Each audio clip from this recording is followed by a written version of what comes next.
প্রাক প্রাথমিক থেকে উচ্চ মাধ্যমিক পর্যায় পর্যন্ত শিক্ষাক্রম বদলে যাচ্ছে।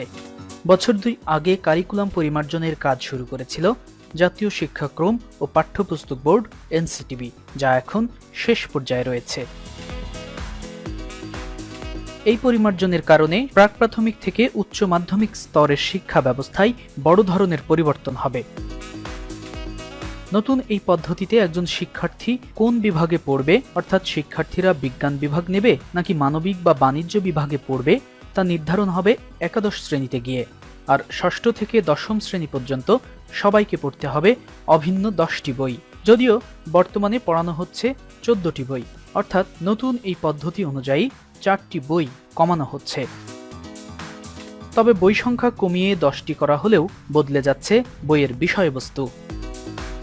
এছাড়া প্রাক প্রাথমিক থেকে শুরু করে দ্বাদশ শ্রেণী পর্যন্ত 10টি মূল দক্ষতা এবং 10টি বিষয় শেখানো হবে শিক্ষার্থীদের।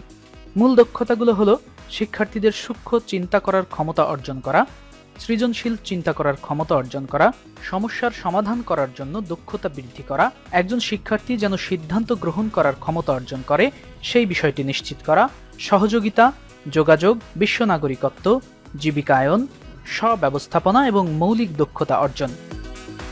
আর যে 10টি বিষয় শেখানো হবে সেগুলোর মধ্যে রয়েছে ভাষা ও যোগাযোগ, গণিত ও যুক্তি, বিজ্ঞান ও প্রযুক্তি, তথ্য ও যোগাযোগ প্রযুক্তি, সমাজ ও বিশ্ব নাগরিকত্ব, জীবন ও জীবিকা, পরিবেশ ও জলবায়ু, মূল্যবোধ ও নৈতিকতা, শারীরিক ও মানবিক স্বাস্থ্য সুরক্ষা এবং শিল্প ও সংস্কৃতি।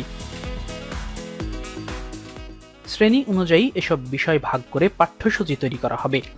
পুরো এই বিষয়গুলো 10টি সুনির্দিষ্ট বইয়ের মধ্যে বিস্তারিত তুলে ধরা হবে। বইগুলো হলো বাংলা বই, ইংরেজি, গণিত, বিজ্ঞান, তথ্য ও যোগাযোগ প্রযুক্তি, সমাজবিজ্ঞান, জীবন ও জীবিকা, ধর্ম, স্বাস্থ্য শিক্ষা এবং শিল্প ও সংস্কৃতি। অন্যদিকে একজন শিক্ষার্থীকে ষষ্ঠ থেকে দশম শ্রেণী পর্যন্ত অভিন্ন 10টি বই পড়তে হলেও এসএসসি পরীক্ষা হবে শুধুমাত্র দশম শ্রেণীর পাঠ্যসূচির ভিত্তিতে, অর্থাৎ দশম শ্রেণীর সিলেবাস অনুযায়ী হবে এসএসসি পরীক্ষা। আর নবম শ্রেণী, ষষ্ঠ ও সপ্তম শ্রেণীর সকল পরীক্ষা স্কুলেই অনুষ্ঠিত হবে এবং স্কুলেই মূল্যায়ন করা হবে।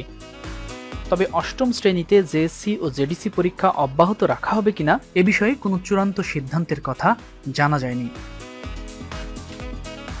বর্তমানে 2 বছর মেয়াদী নবম ও দশম শ্রেণীর পাঠ্যসূচির ভিত্তিতে এসএসসি পরীক্ষা অনুষ্ঠিত হয়। পরিমার্জিত শিক্ষাক্রম অনুযায়ী সেই পদ্ধতি বদলে যাচ্ছে, অর্থাৎ পরিমার্জিত শিক্ষা পদ্ধতি অনুযায়ী এসএসসি পরীক্ষা নেওয়া হবে শুধুমাত্র দশম শ্রেণীর নির্ধারিত পাঠ্যসূচি অনুযায়ী।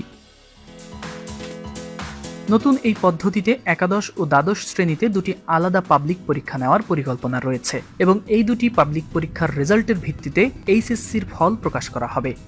এছাড়া দশম শ্রেণী পর্যন্ত সবাইকে অভিন্ন বিষয় পড়িয়ে একাদশ শ্রেণীতে গিয়ে শাখা ভাগ করা হবে।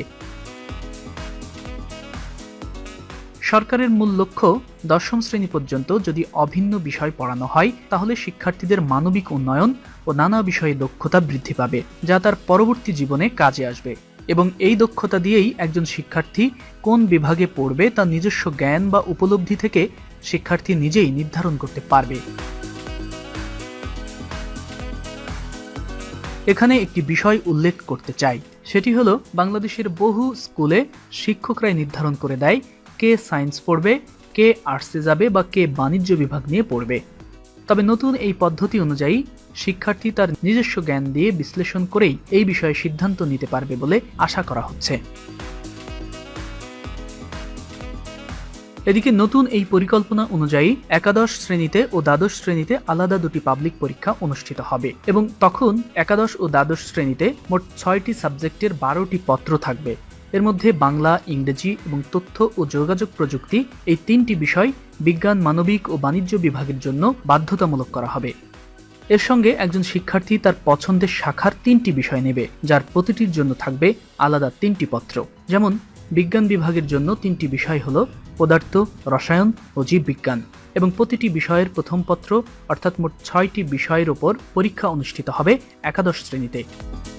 এই পরীক্ষা হবে শিক্ষা বোর্ডের অধীনে, এ কারণে এই পরীক্ষাকে পাবলিক পরীক্ষা বলা হচ্ছে। এই পরীক্ষার নম্বর স্ব শিক্ষা বোর্ডে সংরক্ষিত থাকবে এরপর দ্বাদশ শ্রেণীতে অনুষ্ঠিত হবে বাকি 6টি পত্রের উপর পরীক্ষা। দ্বাদশ শ্রেণীর এই পরীক্ষা শেষে পরীক্ষার নম্বর ও একাদশ শ্রেণীতে সংরক্ষিত নম্বর মিলিয়ে চূড়ান্ত করা হবে একজন শিক্ষার্থীর উচ্চ মাধ্যমিকের রেজাল্ট। তবে ঘাবড়ানোর কিছু নেই।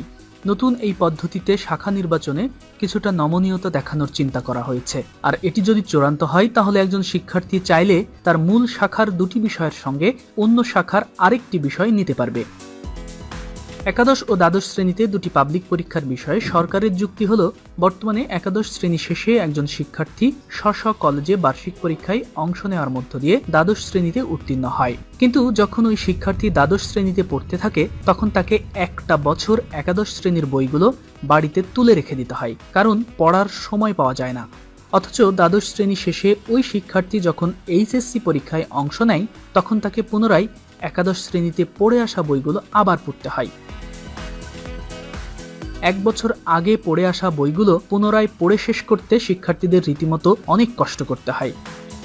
এ কারণে পরিমার্জিত এই পদ্ধতি অনুযায়ী যদি একাদশ শ্রেণী শেষে শিক্ষা বোর্ডের অধীনে একটি পাবলিক পরীক্ষা অনুষ্ঠিত হয় তাহলে শিক্ষার্থীদের ওপর পড়ার চাপ কমবে বলে সরকারের পক্ষ থেকে মনে করা হচ্ছে।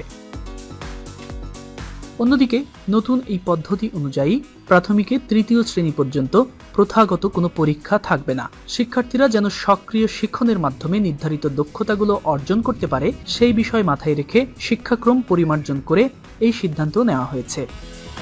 তবে পঞ্চম শ্রেণীতে পিইসি পরীক্ষা অব্যাহত রাখা হবে কিনা এ বিষয়ে কোনো স্পষ্ট ধারণা নেই খসড়া এই পরিকল্পনায়।